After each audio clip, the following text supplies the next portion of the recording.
Sau khi mình test RAM thì bây giờ hiện tại là đã báo lỗi về vấn đề RAM. Xin chào cả nhà thân yêu đã đến với kênh Trọng Nhân Fit.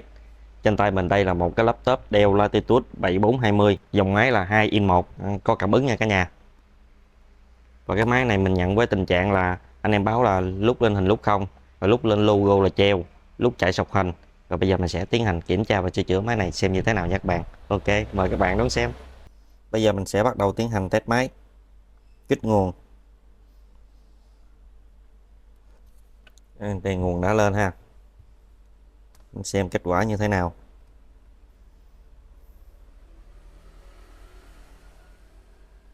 Máy đã lên hình.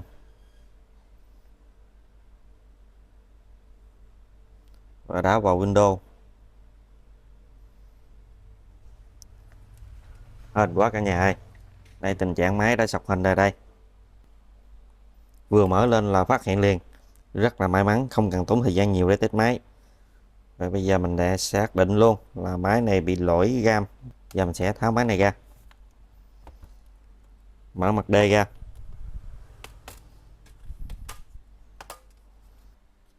Tháo jack pin ra.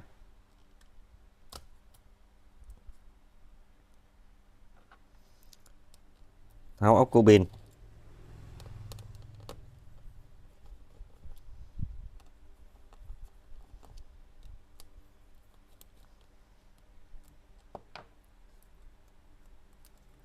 Đây là cái jack lo nè, mình sẽ mở cái jack lo này ra. Cái jack lo này nó lòn vào cái khe của pin nè. Vị trí này còn một con ốc, mình sẽ vặn ốc này ra luôn.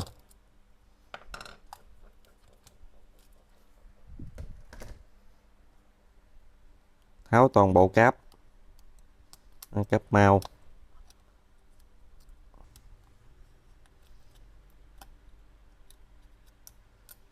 Sẽ tháo những cái nắp chặn nè, với ngay chỗ dắt cáp màn hình nè. Tháo ốc này ra.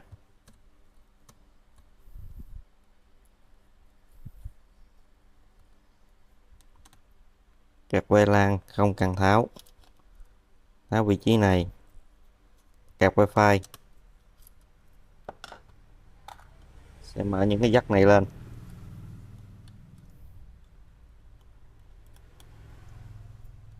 Dắt cáp anten wifi. Camera.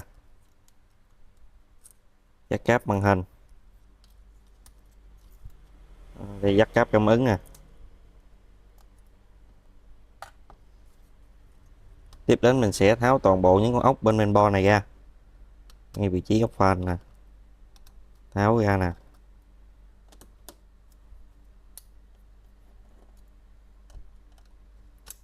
Xem vị trí này có ốc không? Có luôn.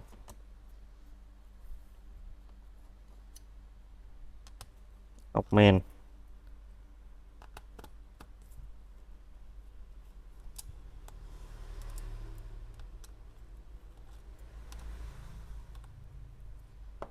Để chỗ vị trí kích nguồn nè, mình mở ngà mà lên. Cáp này phải kỹ nha cả nhà. Cáp này mỏng lắm. Vị trí này là M2 ở trong đây nè. Sẽ tháo M2 luôn.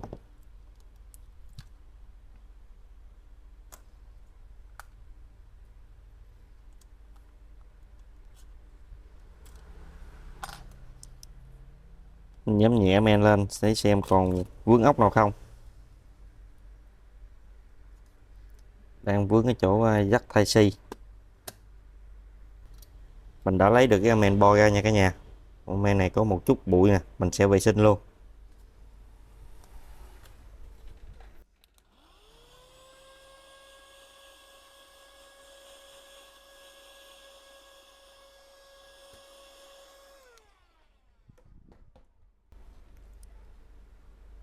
Vị trí này là vị trí con CPU. Và vị trí này là vị trí RAM. Dòng này là RAM onboard. Mình sẽ mở cái lớp keo này ra cho cả nhà xem. Đây là vị trí RAM ha. RAM onboard. Cái này có hiện tại bên đây là có 4 con chip nhớ. RAM mà dung lượng là 16 GB. Vậy là mỗi con là dung lượng là 4 GB. Mình xem mặt bên đây có không? Mặt bên đây không có nha cả nhà. Vậy bây giờ mình sẽ tiến hành mình đóng lại cái con que RAM này nha. muốn đóng Vgam này thì bắt buộc mình phải tháo những cái thiết bị bên đây luôn. Mình xem mình tháo cái miếng cách điện này xem được không.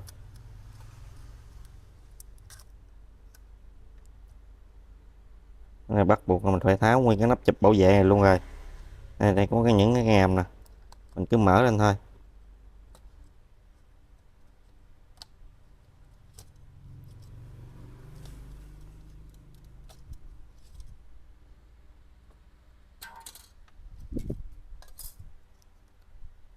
Keo cách điện mình sẽ tháo ra.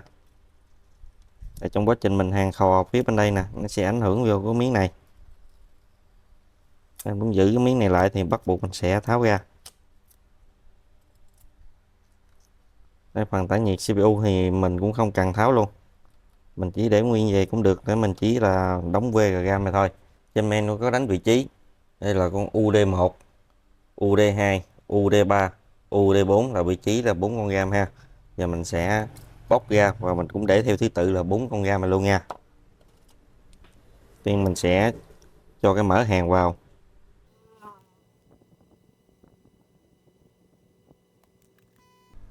Mình sẽ dùng cái máy kho để mình bóc VRAM này ra. Giờ mình sẽ kho nóng cho cái mỡ hàng nó chảy vào trong cái chân RAM này.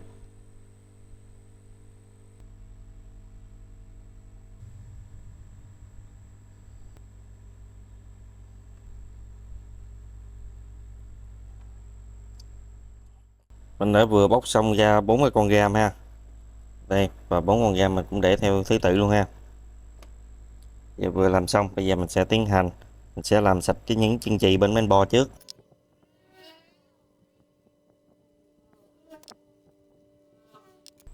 Chì mình đã rút xong, bây giờ mình sẽ dùng cái dây rút chì để mình rút sạch cho bề mặt chân chì một lần nữa.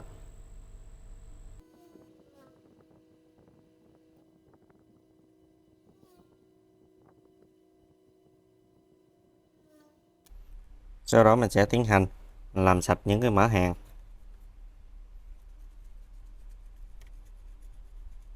Vệ sinh cho thật sạch luôn.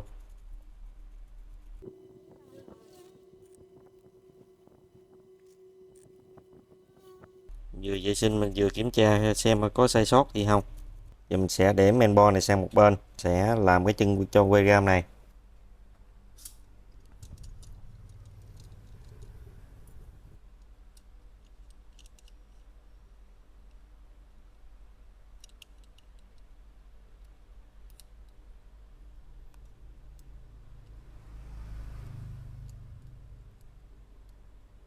Cái này mà đó giờ mình cũng chưa thử đảo cái thứ tự nó xem như thế nào, nhưng mà đó giờ mình cứ làm theo thứ tự thôi.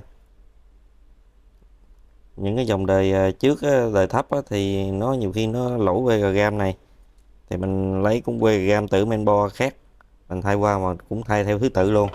Mình sẽ làm sạch những cái chân chì bên cái mạch VRAM này nha.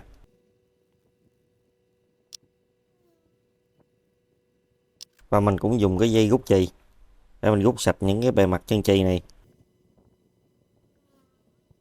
Sau đó thì vệ sinh thôi, vệ sinh cho sạch cái mỡ hàng.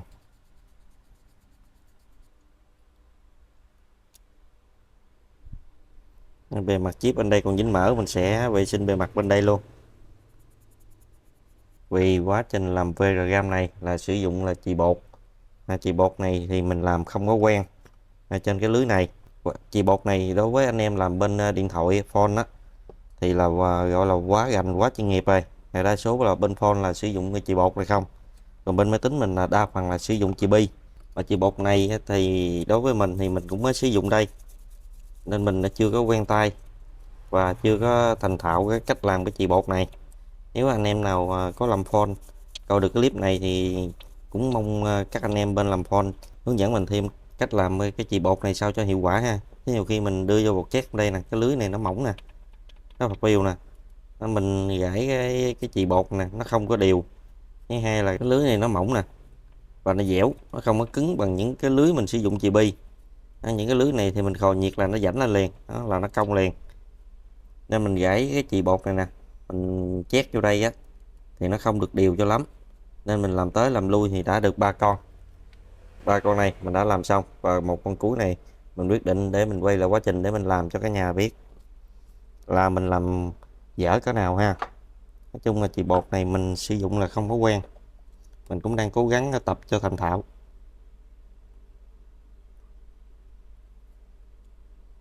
Vì những con IC sau này nhiều cái con nhỏ và những cái con nó nhẹ nhiệt nữa nên không sử dụng chì bi được, nên bắt buộc sử dụng chì bột. Mình thấy mấy anh em là bên MacBook đóng CPU luôn vẫn sử dụng là chì bột, tất cả là đều là chì bột này hết. Cái chì bột này với chì bi thì đối với mình á là cái chì bột này sử dụng cho điện thoại thì nó tốt, lý do là nhẹ nhiệt, và IC bên điện thoại nó cũng nhẹ nhiệt nữa, còn IC bên máy tính cái nhiệt độ nó cao hơn, nên cái chì bi á, thì cái nhiệt nó chịu nhiệt cao hơn cái chì bột này. Cái chì bột này thì chịu nhiệt rất là thấp. Và bây giờ mình đã bôi lớp mỡ hàng vào, và giờ mình cho lưới vào, mình canh cho đúng vị trí ha. Này không giống như cái chì bi của mình được. Chì bi của mình thì mình khò cho bốn góc cho nó mặt lưng chip, thì mình để cái lưới vô thì sẽ định vị được cái chip, còn cái lưới này thì không định vị được. Đó, mình để mình canh, mình so nè, vào cái lỗ đúng vị trí các chân hết, rồi sau đó mình sẽ chét cái chì bột lên.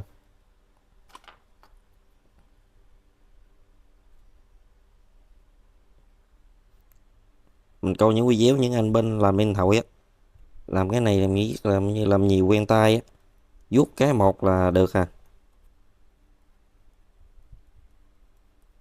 Còn mình là phải vuốt tới vuốt lui, nhiều khi một con mình làm 4-5 lần á, mới đã gọi là đạt hiệu quả.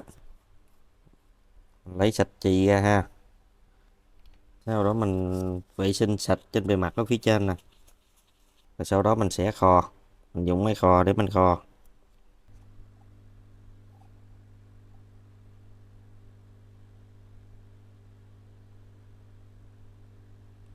Lưới này đầu vào nhiệt là nó rảnh liền, không như những cái lưới chì bi. Mình sẽ lấy chip gam ra.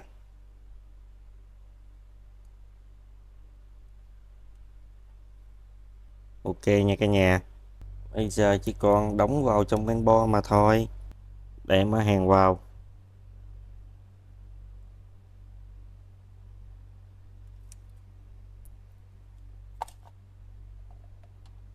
Sau đó mình sẽ bôi mã hàng này vào cho đều.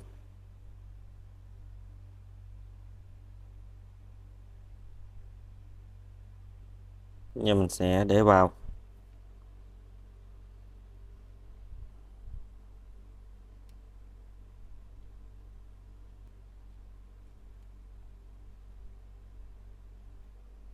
Sau khi mình canh để đúng vị trí hết, bây giờ mình sẽ tiến hành mình khò để đóng que gam này vào.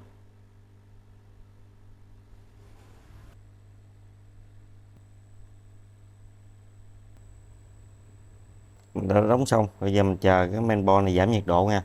Thì mình sẽ vệ sinh cho sạch cái mỡ hàng.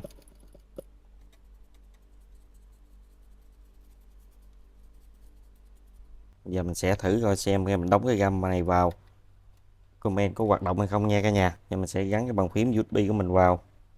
Rồi mình sẽ cấp nguồn vào. Main hiện tại là đang kích nguồn tất cả các dòng laptop sau này, kể cả cái con laptop Dell Latitude 7420 này, thì mới lần đầu mình kích nguồn thì nó sẽ rất là lâu lên hình nha cả nhà. Thông thường nó reset tầm khoảng 3 tới 4 lần mới lên hình. Đây mình hồi hộp và chờ đợi xem mình đóng cái con webcam này và còn hoạt động hay không.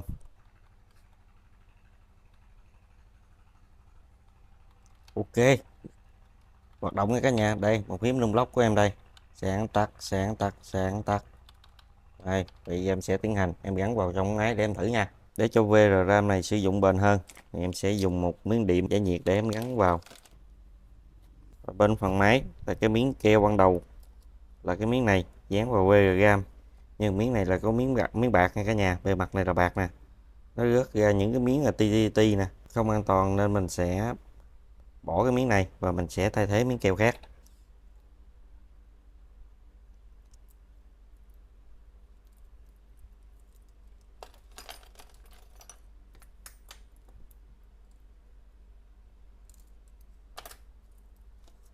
Vậy thì bây giờ mình sẽ ráp cái máy này vào thôi. Tiên em sẽ dán lại cái miếng này, miếng cách điện. Cách điện này nãy nằm ngay vị trí nào em quên rồi. Vị trí bên đây.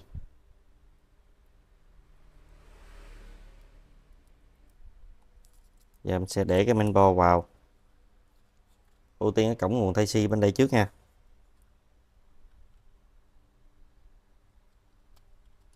Đúng vị trí em hạ cái main xuống.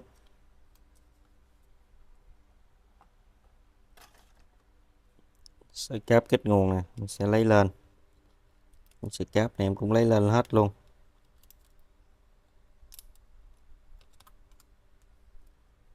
Bây giờ em sẽ gắn lại các jack cáp này. Gắn lại toàn bộ như ban đầu. Cái dòng máy đề cao này làm không có vội vàng được cả nhà ơi. Phải từ từ và kỹ mới được.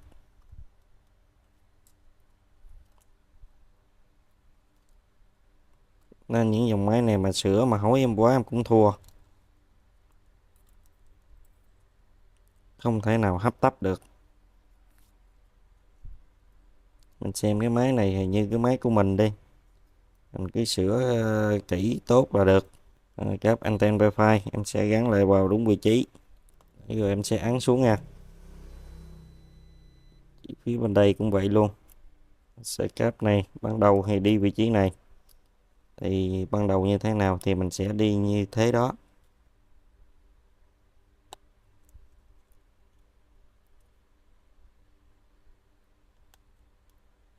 Vị trí cáp kết nguồn gắn lại luôn. Nắp cái bảo vệ cái giá cáp màn hình. Gắn vào. Cái này là vị trí của card wifi.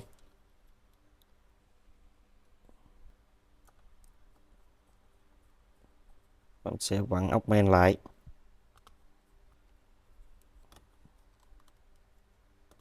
Ốc vị trí bên cổng Type-C bên đây. Ốc ngay vị trí này. Tiếp đến em sẽ gắn lại cái nắp chụp bảo vệ. Canh ngay đúng vị trí ngàm rồi mang xuống cho vào đúng các ngàm là được. Gắn M2 vào. Vặn ốc lại. Gắn nắp của M2 vào. Tiếp đến em sẽ gắn cục pin. Để vào đúng vị trí. Vặn ốc pin lại.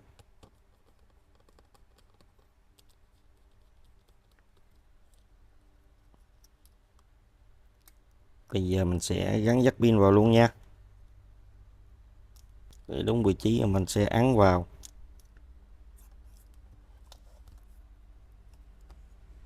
Bây giờ sẽ kết nguồn xem máy có vào Windows được không. Để sáng đèn là đã kết nguồn được. Hồi hộp và chờ đợi nha cả nhà. Tháo pin ra thì lần đầu bắt buộc là lên hình rất là chậm. Ok, máy lên hình nha cả nhà. Đó, vừa lên hình xong reset lại rồi. Máy đang reset để nhận dạng.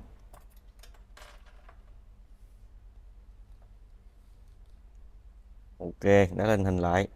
Đây nó báo là thời gian sai thấy không? Giờ mình cứ chọn continue. Cái máy này là dòng cảm ứng mà. Thời gian hiện tại bây giờ là 1 giờ 30 phút sáng rồi cả nhà ơi. Mình cũng gần hết hơi luôn á. Nói chuyện là giọng yếu luôn cả nhà biết rồi đó. Dù có mệt như thế nào thì mình vẫn cố gắng. Mình quay video mình up lên để chia sẻ với mọi người. Và mong mọi người đón nhận. Hiện tại đang vào pin ha. Hồi nãy là vào tới đây là bị sọc hình. Giờ đã vào win vậy là tốt rồi cả nhà ơi. Đã có khác biệt rồi. Video đến đây mình xin kết thúc nha. Để mình test thêm xem như thế nào. Các bạn xem video này thấy hữu ích thì các bạn nhớ cho mình xin một like. Còn bạn nào chưa đăng ký kênh thì nhớ nhấn đăng ký kênh và ủng hộ mình. Và đừng quên nhấn vào hình của chuông thông báo để nhận những video tiếp theo của mình. Chân thành cảm ơn các bạn. Chúc các bạn thành công. Bye bye.